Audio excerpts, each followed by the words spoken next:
فيها جول، فيها جول، فيها جول، جول. هو النجمة المغربية، هو النجمة العالمية يوسف النسيري يحقق الهدف الأول. الفرقة الأندلسية رائعة.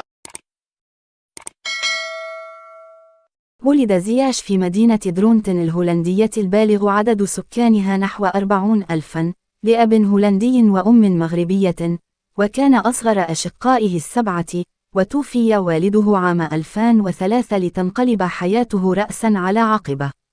بزغت موهبته الكروية مبكرا في سن 5 عندما كان يشارك إخوته اللعب في الشوارع، لينضم إلى أحد الأندية الصغيرة في مدينته ريال درونتن، وهو ما ساعده على تنمية مهاراته.